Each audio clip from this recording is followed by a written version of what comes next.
Hoje nós temos o prazer de contar com a presença, com a palestra, a apresentação do Dr. Miguel Tedi, que é assistente doutor da disciplina de cirurgia torácica da USP, e que vai nos falar sobre um tema que ele tem trabalhado bastante nos últimos anos, que é o marcapasso frênico e diafragmático. Então, eu passo a palavra a você, Miguel, e boa palestra. Muito obrigado, Paulo. Obrigado pelo convite. Eu quero começar, até para não esquecer depois, agradecendo a Evelyn e o Andrés, que ajudaram em preparar um material para essa apresentação. E depois, se houver perguntas, a gente pode comentar mais isso aí. Não tenho nenhum conflito de interesse a declarar. Quando a gente fala em marcapasso diafragmático, a gente tem que lembrar do mecanismo que desencadeia a respiração. É óbvio, é um mecanismo complexo, começa no córtex motor e do sistema nervoso central, pela medula e para o nervo frênico, até chegar no diafragma e desencadear a respiração. É óbvio que pode haver intercorrências em algum ponto desse trajeto, e é aí que o marcapasso teria indicação para ser usado. Eu vou contar uma pequena história de por que a gente está envolvido com isso. Há mais de 10 anos atrás, uns 11 anos talvez, uma colega solicitou que a gente avaliasse um caso de um paciente que tinha um trauma raquimedular alto, estava tetraplégico e, obviamente, dependente de ventilador mecânico. E, na época, eu não tinha noção que podia ser feito e obviamente, fui ler. Eu não vou detalhar esse histórico, não tenho interesse nisso, mas duas datas são fundamentais quando a gente vai ver a história do marcapasso diafragmático. Primeiro, que a ideia de que a gente possa desenvolver respiração estimulando o frênico é muito antiga. Isso, desde 1872, já se falava nesse tipo de procedimento. Mas a outra data que é muito importante é a data de 68, essa que está com William Glenn. Esse cidadão é um cirurgião cardíaco americano, e o que é impressionante aí é que em 68 ele já tinha publicado uma série de casos de pacientes dos quais ele utilizou o marcapasso diafragmático. Então, não só é antiga a ideia, como isso está na rotina em alguns países, também é muito velho, e infelizmente não acontece aqui dessa forma. Aí, em decorrência desse paciente, e depois que a gente começou a avaliar o que podia ser feito, a gente acabou conversando com o pessoal da neurocirurgia, até porque eles tinham experiência de alguns pacientes que haviam sido implantados nos Estados Unidos, e aí a gente comentou do nosso interesse pelo assunto. Eles apoiaram muito, foram bastante suportivos, e na época eu lembro que a impressão que eles tinham do marcapasso que era implantado no nervo frênico não era boa. E esse marcapasso, cujo nome está aqui no título desse trabalho, que é o Neurex, ele era um marcapasso mais novo e que era para ser implantado diretamente no diafragma. Nós vamos conversar mais sobre isso, mas na época se achou que seria uma boa ideia.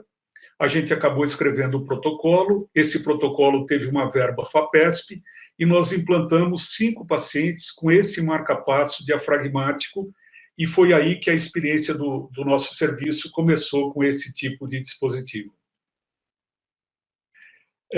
Quais são as indicações principais do marcapasso frênico ou diafragmático? E a gente vai ver por que eu estou chamando dessa forma, porque tem 2 tipos de marcapasso. O quadro clássico é a paralisia diafragmática por lesão medular. Mas a gente tem que lembrar que pacientes que têm lesão cerebral, tipo AVC, meningite, ressecção de tumores, também podem perder o drive da respiração, e esse grupo, eles têm uma vantagem muito grande, que é o fato de que o eixo frênico-diafragma está preservado. Quer dizer, com certeza, nesses casos, se implantar, vai funcionar. O terceiro grupo que tem indicação, e que nós não temos experiência com isso, é a síndrome da hipoventilação congênita central, a síndrome de Ondini, a gente vai detalhar mais para frente. E, por último, Tem a esclerose lateral amiotrófica, que a sigla é ELA, ou ALS na literatura inglesa, e nós vamos começar falando da esclerose lateral amiotrófica, e já vai ficar claro por que falar dela. A esclerose lateral amiotrófica é uma desordem degenerativa e que ela termina assim, a evolução da doença leva os pacientes a uma insuficiência respiratória. Então, todos esses pacientes acabam fazendo uso de ventilação mecânica antes do desfecho final deles. Naquela época, quando a gente começou esse protocolo, um pouco antes disso, uma fábrica americana tinha desenvolvido um marca-passo para ser implantado no diafragma, com o argumento de que se você implantasse nos pacientes que tinham ELA, que tinham esclerose lateral amiotrófica, você retardaria a insuficiência respiratória. Hoje em dia isso caiu totalmente por terra, embora ainda haja capítulos de livro e trabalhos querendo fazer esse tipo de indicação. E aqui, nesse resultado que a gente está mostrando, são 2 trials, um trial escocês, que é esse de Pauls, e esse Respi-Steenbals, que é a sigla do trial, um francês, pagos pelos governos dos países, em que eles, pura e simplesmente, suspenderam esses trials, esses estudos randomizados, porque não só não tinha resultado, mas os pacientes implantados estavam morrendo mais precocemente. Então, hoje, a esclerose lateral amiotrófica está fora de cogitação. Com relação à síndrome da hipoventilação congênita central, também chamada de síndrome de Ondini, inapropriadamente chamada, é um quadro no qual a criança tem a perda da automação da respiração. O que significa isso? Quando a criança está acordada, ela consegue respirar, mas quando ela dorme, ela perde o estímulo e ela tem que ficar no BiPAP.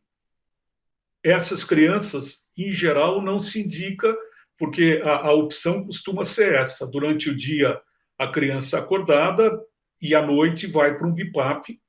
Mas existe uma variante dessa síndrome que, mesmo quando a criança está acordada, ela não consegue respirar.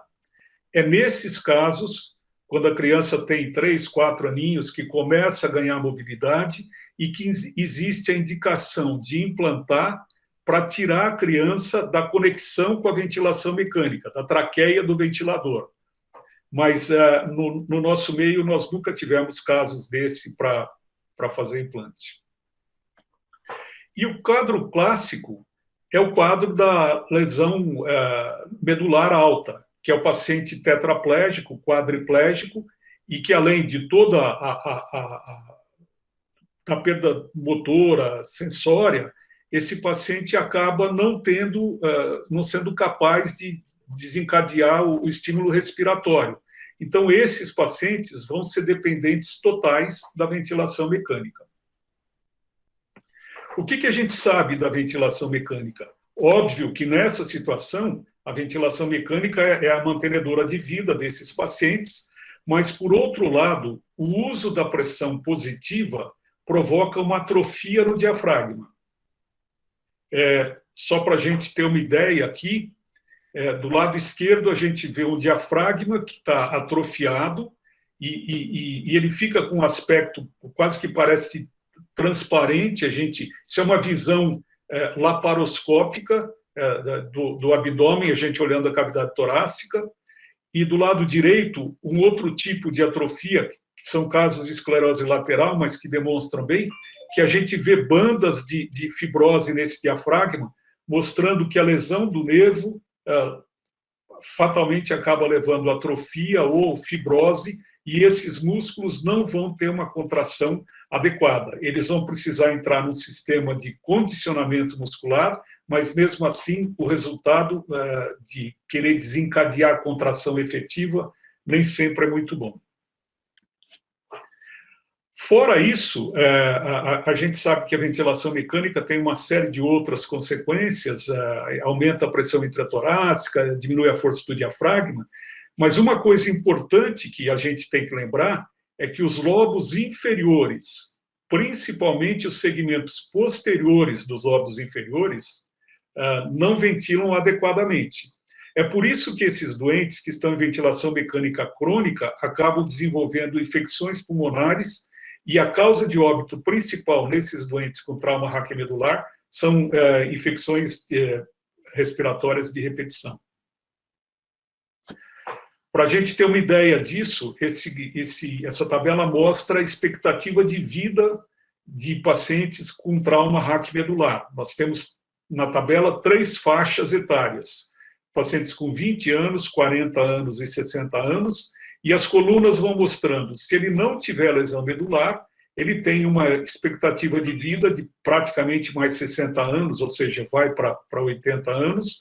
Isso decai muito se ele tiver lesão medular, e se ele for dependente de ventilação mecânica, a expectativa dele reduz menos da metade do que era a inicial, e isso em todas as faixas etárias, mostrando que o paciente que tem trauma raquimedular e dependente de ventilação mecânica tem uma expectativa de vida muito curta por conta da ventilação mecânica.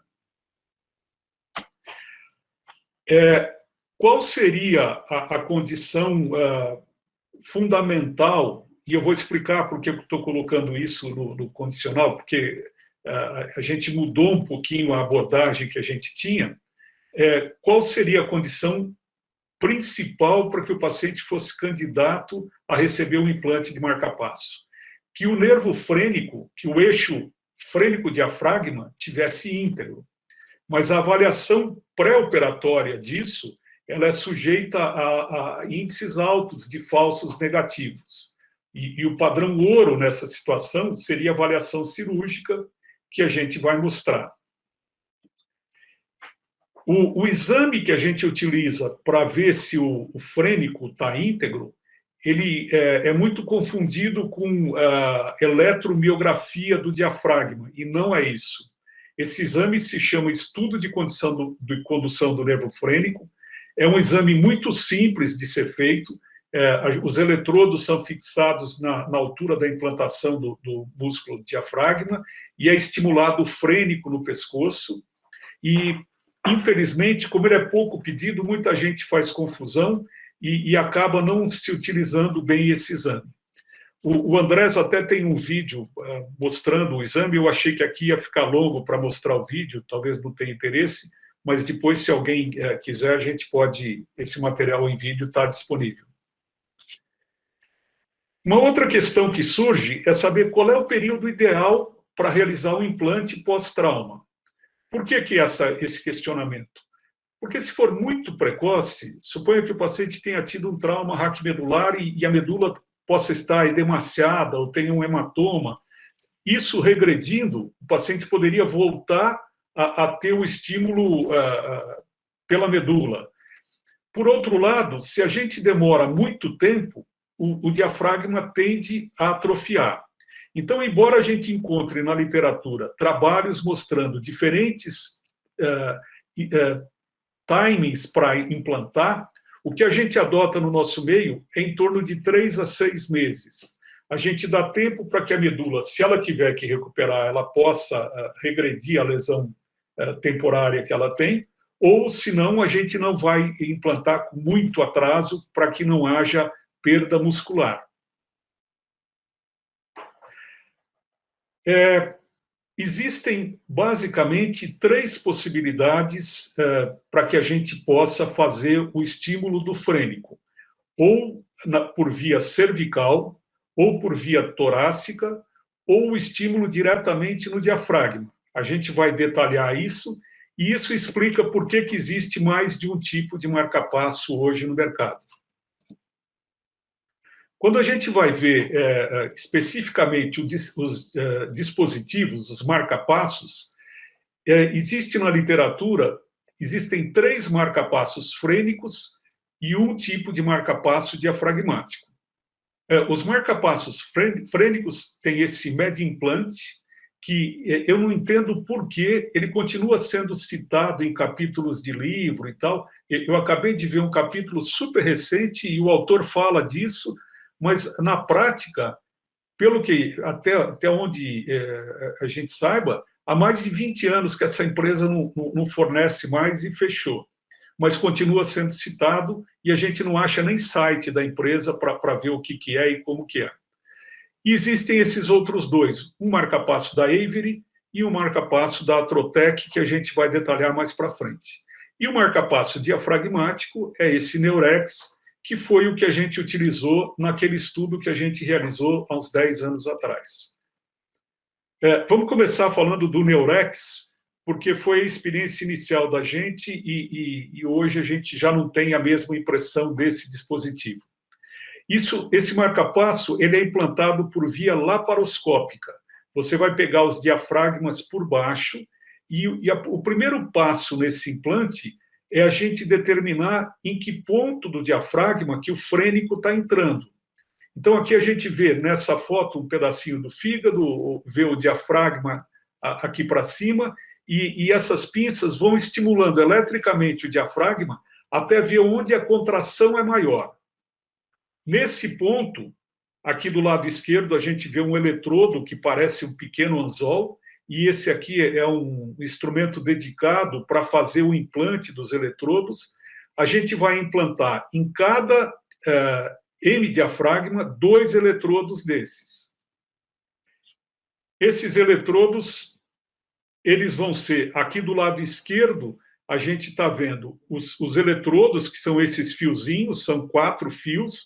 Então, esta parte aqui da esquerda é a parte que fica implantada no paciente, e esse aqui é o estimulador, que é externo. Um conceito que a gente tem que aproveitar e comentar aqui é que, diferente do marca-passo cardíaco, o marca-passo diafragmático não é totalmente implantado e ele não funciona 24/7 como o marca-passo cardíaco, não é o tempo inteiro. O conceito de marca-passo diafragmático ou frênico é tirar o paciente da ventilação mecânica por algumas horas por dia. Isso já é considerado um sucesso. Então, tem que deixar bem claro para que não haja confusão com o conceito de marca-passo cardíaco. Mas, como a gente estava falando, esses eletrodos, eles saem pela linha média aqui do abdômen, são tunelizados até esta área, e eles são exteriorizados na pele. Esse marca-passo faz com que tenha que haver um curativo diário aqui em volta desses fiozinhos que estão saindo lá de dentro do abdômen e vindo para cá, e isso é muito complicado, porque depois de algum tempo começa a haver fratura do fio, você tem que reemendar o fio nessa pecinha cor de abóbora, é complicado lidar com isso aí. Então, embora a gente tenha implantado, naquela época, até com o estímulo do pessoal da neurocirurgia, que não tinha bons resultados com marca-passo frênico, e a gente também considerou que isso poderia ser uma boa ideia, hoje a nossa opinião mudou. Não é tão boa ideia assim. Aqui, a gente tem o marca-passo da Avery, que é uma das marcas do marca-passo frênico que a gente tem hoje disponível no nosso meio. O slide, infelizmente, o fundo é branco e a gente vê aqui o eletrodo, essa pecinha pequenininha que vai em torno do frênico, e isso é ligado a essa peça metálica, que é quem recebe o estímulo. Então, do lado esquerdo da figura é a parte implantada no doente. Do lado esquerdo, a gente tem o estimulador, que é externo, e essa antena, que é conectada no estimulador, e vai em cima das peças metálicas para desencadear o estímulo.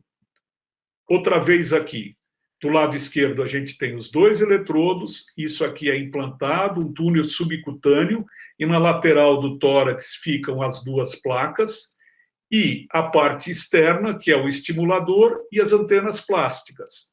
Quando o paciente vai ser estimulado, se coloca a antena em cima da plaquinha, fixa com esparadrapo, microporo, qualquer fita adesiva, e aí liga o estimulador, e isso faz com que está estimulando os 2 ao mesmo tempo, e isso é que desencadeia a contração muscular e a respiração do doente. Nesse diapositivo, a gente vê um esquema de 2 nervos frênicos. Do lado esquerdo, a gente está vendo um estimulador monopolar. você tem os dois polos, positivo e negativo, obviamente o eletrodo, e ele solta uma descarga e estimula o nervo frênico inteiro. O que o marcapasso quadripolar faz diferente? Você tem dois pares de eletrodos. Então, a corrente que vai ser liberada no nervo, ela é dividida em 4. E ele estimula, isso aqui são as fibras que compõem o nervo, então cada feixe de fibras é estimulada num tempo diferente. Qual é a consequência prática disso? É que a chance do músculo diafragma fadigar é muito menor. Por quê? Porque ele está sendo estimulado com uma corrente muito menor que a corrente monopolar. E isso tem uma vantagem óbvia no músculo que, teoricamente, vai funcionar todos os dias, 24 horas por dia. É só a gente pegar a literatura e ver as correntes de estimulação no monopolar e no quadripolar, e a gente nota isso nitidamente, que a corrente é muito menor. Esse aqui é um esquema que mostra que o eletrodo desse quadripolar, ele é diferente do eletrodo do monopolar. O monopolar só tem uma placa dessa. A gente está vendo aqui o eletrodo em torno do nervo frênico, e a gente tem uma porção por cima, uma porção por baixo, e as duas plaquinhas metálicas, que é aquilo que a gente comentou de liberar uma corrente muito menor para estimular o frênico. E aqui, para a gente ter a ideia completa, do lado esquerdo, mais uma vez, a parte que é implantada no doente, o eletrodo, até chegar na placa que recebe o estímulo, e o estimulador externo com as duas antenas que são fixadas em cima da placa para estimular esse doente. O que mudou na nossa estratégia desde que a gente começou a trabalhar com marca-passo? No início, quando o paciente chegava com trauma raquimedular, óbvio, o primeiro exame a ser feito era o estudo de condução do frênico, esse exame que a gente acabou de mostrar. E esse exame, a gente sabe que ele pode dar falso negativo. E quando ele dava falso negativo, a impressão que a gente tinha é que não havia o que fazer por esse doente. E é uma situação muito complicada do ponto de vista emocional você dizer para o doente que ele não tem chance de ser implantado. Hoje em dia, a gente vê que tem principalmente um grupo na Flórida trabalhando com reinervação do frênico. Então, hoje a gente mudou a nossa abordagem desses pacientes. Embora sejam poucos pacientes, mas a nossa abordagem é diferente. Hoje a gente realiza o estudo de condução do frênico. Se esse estudo for positivo, ou seja, se o frênico estiver funcionante, a gente vai indicar um implante de marca-passo pelo segundo espaço intercostal, bilateral, e eu explico por quê. Se o exame for negativo, a gente não contraindica, mas a gente propõe para o paciente tentar o implante por via cervical e a gente vai ver por que isso. Isso aqui, obviamente, é uma visão toracoscópica do frênico. Todo mundo sabe, o frênico corre em cima do pericárdio, mas se a gente lembrar que mais proximamente, o frênico fica muito perto da parede torácica. Então, hoje, a nossa abordagem para os pacientes que têm frênico funcionante é uma toracotomia de 5 centímetros pelo segundo espaço intercostal, e quando você abre ali, você cai em cima do frênico. E pode utilizar uma ótica de vídeo para ajudar a iluminar, e o implante é feito dessa forma, quase como se fosse um vídeo pela incisão de utilidade, por onde você vai trabalhar na cirurgia por VATS. A gente também tem vídeo disso aí, depois, se alguém tiver interessado, a gente compartilha isso. Nos casos que o exame de condução do frênico for negativo, a abordagem é por via cervical. Só que aí a gente faz isso trabalhando junto com os colegas do grupo de nervos periféricos. São os colegas da neurocirurgia que têm experiência em anastomose de nervos. E o que vai ser dissecado vai ser o nervo frênico, e a gente faz a estimulação direta do frênico. Qual é a experiência que a gente teve com essa abordagem? 2 casos que tinham o frênico negativo no exame de condução. Quando a gente abriu e estimulou direto, houve contração diafragmática. Então, seriam 2 pacientes que teriam o marca-passo recusado, se usasse o critério anterior, mas que na prática se beneficiaram do uso deles. E aí a gente implanta, ao invés de implantar no segundo espaço, faz a implantação aqui no frênico antes de ele entrar na cavidade torácica. Se isso fosse negativo, o pessoal dos nervos periféricos iria fazer a anastomose do espinal acessório com o frênico, a gente deixa o eletrodo implantado e aguarda em torno de 6 meses, que é o tempo que se imagina que leve para que o nervo frênico seja, para que cresça até o diafragma, a anastomose do acessório. Pela literatura, nós nunca fizemos isso, mas pela literatura, eles dizem que 50% dessas anastomoses podem funcionar. Então, hoje a gente ampliou a possibilidade para o paciente que tem trauma raquimedular e que tem um exame desse negativo. Com relação à qualidade de vida, isso é quase que seria dispensável comentar. Primeiro, alta. A Evelyn vai apresentar 2 casos que estava internado há 1 ano no hospital em ventilação mecânica, implantou 1 mês depois foi para casa. Melhora olfato, melhora paladar, o paciente tem condição de sair de casa, e, enfim. Mas uma coisa que eu acho fundamental, que a gente não costuma lembrar, é com relação ao barulho que o respirador faz para o paciente. A Patrícia, que era uma paciente que a gente implantou, estava há 14 anos na ventilação mecânica. Imagina o ventilador ciclando 14 anos seguidos, dia e noite, e o paciente não tem como se livrar desse barulho, e isso faz uma diferença muito grande para eles. A gente conseguiu, o serviço publicou 2 trabalhinhos mostrando a experiência que a gente teve com esses casos que foram implantados aqui no serviço. E a mensagem que eu queria deixar se resume basicamente a 3 tópicos. Primeiro, essa mudança de abordagem dos pacientes quando eles têm uma lesão raquimedular. Então, se o nervo frênico estiver íntegro, o implante é feito pelo segundo espaço intercostal.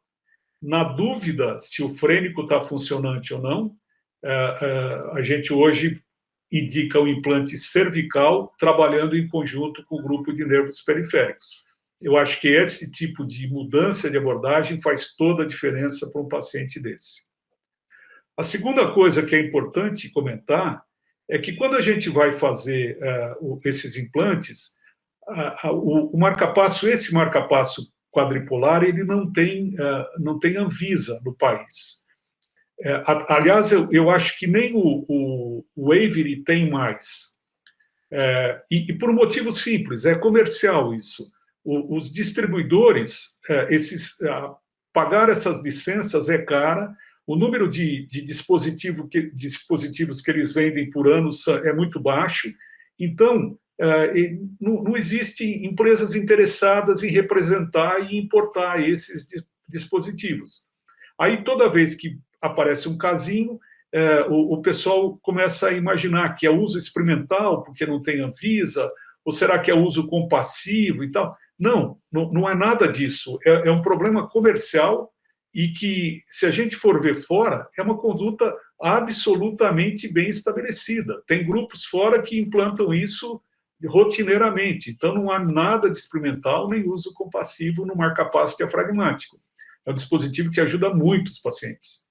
E o terceiro ponto é que, se a gente não implanta num paciente desse, o paciente está condenado a ficar para sempre em ventilação mecânica. Muito obrigado.